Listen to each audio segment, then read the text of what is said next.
贸易平衡 （trade balance） 是指一个国家的出口和进口之间的差额。理想状态下，贸易平衡应当是零，即一个国家的出口值等同于其进口值。但现实中，多数国家要么面临贸易顺差，出口超过进口，要么面临贸易赤字，进口超过出口。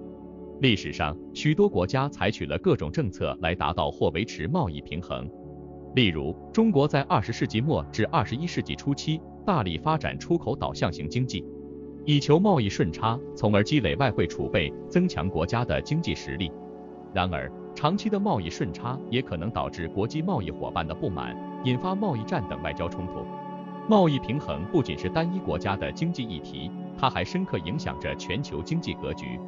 例如，美国长期以来一直面临着与中国的巨大贸易赤字，这种不平衡的贸易状态加剧了两国间的经济摩擦，并影响了全球经济的稳定性。接下来，我们将深入探讨造成贸易不平衡的原因，包括国家的产业结构、经济政策、货币汇率以及全球经济环境的变化。同时，我们也将分析贸易平衡对于一个国家经济的长期影响，包括它如何影响就业、货币价值，甚至是国际关系。我们是个初创小团队，我们在用心地做视频，我们希望得到你的鼓励。如果你喜欢这个视频，麻烦你点赞和订阅，以便让视频更符合 YouTube 的算法。如果你不喜欢或者有其他想法，请在留言区告诉我们，谢谢你。在探讨贸易平衡的实施与影响时，我们不得不提到几个典型的国家案例。这些案例生动展现了不同国家为实现贸易平衡所采取的策略及其经济背景。首先，以中国为例，20世纪末至21世纪初，中国经济迅速崛起，成为世界工厂。这一时期，中国大力推动出口导向型经济政策，通过低成本劳动力和高效的生产能力，迅速扩大了对外出口。这导致了中国与许多贸易伙伴，特别是美国，出现了巨大的贸易顺差。然而，这种持续的贸易顺差并非没有代价。一方面，它加剧了国际贸易伙伴间的紧张关系，尤其是在知识产权、市场准入等方面。另一方面，中国政府也意识到过度依赖出口可能会增加外部风险，开始逐步调整经济结构，促进内需增长。再看美国，作为世界最大的经济体，美国长期以来面临贸易赤字的问题。美国的贸易赤字部分源于其高消费低储蓄的国民经济特征，以及其科技和服务业重心相对于制造业的优势。尤其是进入21世纪，随着全球化的深入，美国的制造业逐渐外迁，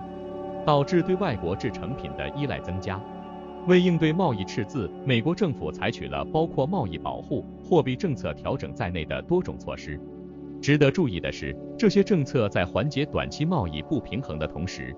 也引发了全球范围内的贸易摩擦和货币战争。日本的情况则有所不同。在20世纪80年代，日本经济迅速发展，出现了大量的贸易顺差，这主要是由于其高效的生产体系和强大的出口能力。然而，日本的贸易顺差也引起了国际社会，特别是美国的强烈反应，导致了1985年的广场协议的签署。根据协议，日元对美元的汇率显著升值，这使得日本的出口产品在国际市场上变得更加昂贵，从而减少了其贸易顺差。这一系列事件直接影响了日本经济的长期走势，导致了90年代的经济长期停滞。在分析这些国家的案例时，我们可以看到，贸易平衡政策的实施和调整不仅受到国内经济结构和发展阶段的影响，还与全球经济环境和国际政治关系紧密相连。每个国家在追求贸易平衡的过程中，都必须在维护自身经济利益和参与全球经济合作之间找到微妙的平衡点。无论是追求贸易顺差以增强国家财政实力，还是努力减少贸易赤字以保护国内产业，这些政策的制定和调整，都是对国家经济实力、国际地位和长远发展战略的深思熟虑。贸易平衡政策的复杂性在于，它不仅关系到经济数字的平衡，更涉及到国家间的博弈、经济结构的转型以及全球经济的稳定性。对于任何一个国家来说，如何在全球化的背景下实现真正意义上的贸易平衡，是一个持续探索和挑战的过程。而对于我们普通人来说，了解这些背后的故事，不仅可以帮助我们更好地理解世界经济的运作机制，也能够让我们对国际新闻和政策变化有更深入的认识。实施贸易平衡政策后，各国经济的转变是多方面的，这些转变不仅体现在贸易数字上，还深刻影响了国家的经济结构和国际地位。以中国为例，贸易顺差的持续增长为中国带来了大量的外汇储备，这不仅增强了其在国际贸易中的议价能力，也为其后续的经济发展提供了资金支持。同时，出口导向型经济极大地促进了中国的工业化和城市化进程，带动了就业，提高了人民的生活水平。然而，过度依赖出口也使中国经济对外部市场波动极为敏感。因此，近年来中国开始转变经济发展模式，从出口导向型经济向内需驱动型经济转变，以实现更加平衡可持续的发展。美国的情况则相对复杂，长期的贸易赤字使得美国积累了大量的国外债务，这在一定程度上削弱了其经济的长期稳定性。同时，贸易赤字也反映了美国经济结构中的某些问题，例如制造业的衰退和服务业的相对优势。为应对这一挑战，美国采取了一系列措施，包括实施贸易保护政策、鼓励国内制造业发展等。这些政策在短期内可能有效缓解贸易赤字，但长期来看，美国需要在全球化背景下找到新的经济增长点。能看到这部分的朋友，我谢谢你的支持鼓励，我给你点个赞，你也给我点个赞好吗？日本的经济转变则更为明显。广场协议后，日元的升值对其出口产业造成了巨大冲击，导致了日本经济的长期停滞及所谓的失去的10年。在这个过程中，日本不得不调整其经济结构，从依赖出口转向更加注重国内市场和技术创新。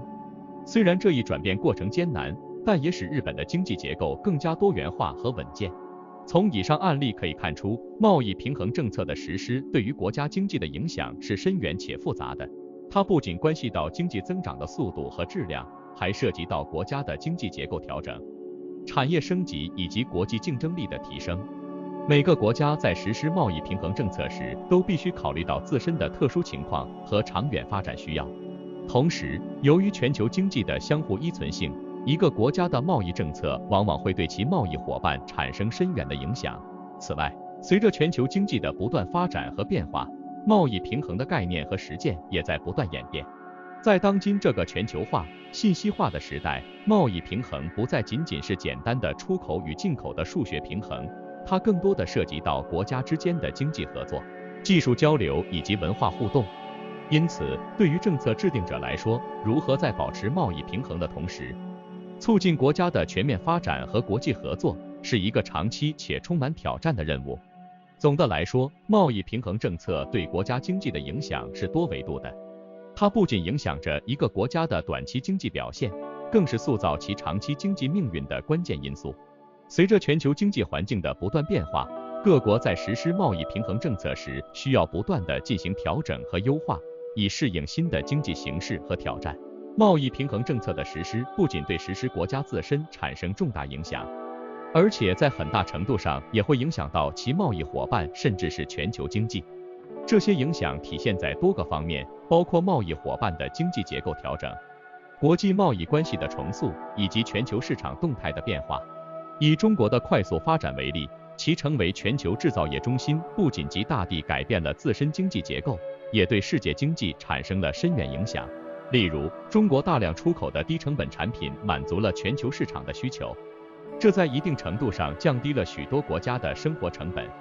然而，这也给许多国家的本土制造业带来了巨大的竞争压力，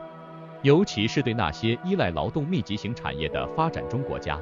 此外，中国作为一个重要的全球贸易伙伴，其货币政策和贸易策略的变化，也对全球货币市场和贸易格局产生了显著影响。同样，美国的贸易政策也对全球经济产生了广泛影响。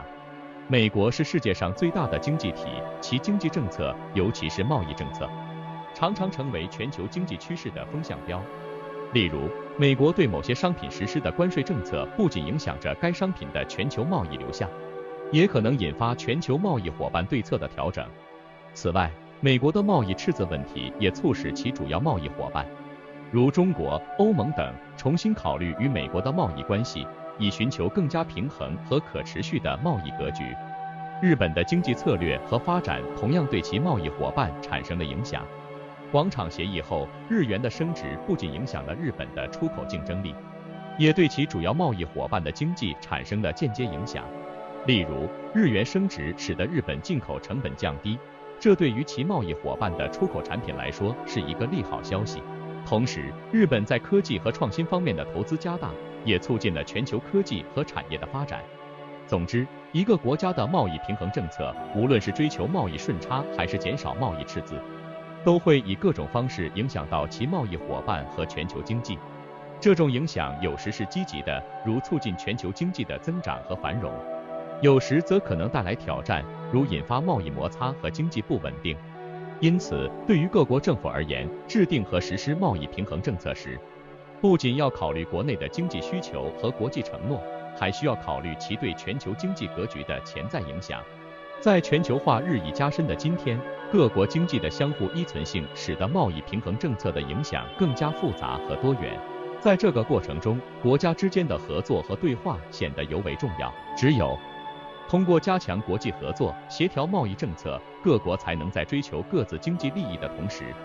共同维护全球经济的稳定与繁荣。贸易平衡政策的实施与调整是一个复杂而微妙的过程，它不仅关乎一个国家的经济利益，更关乎全球经济的未来。在这个互联互通的世界中，每一个国家的选择和行动都会在全球经济舞台上产生深远的影响。因此，理解和把握贸易平衡的真正意义，对于每个国家和国际组织来说，都是一项重要且不容忽视的任务。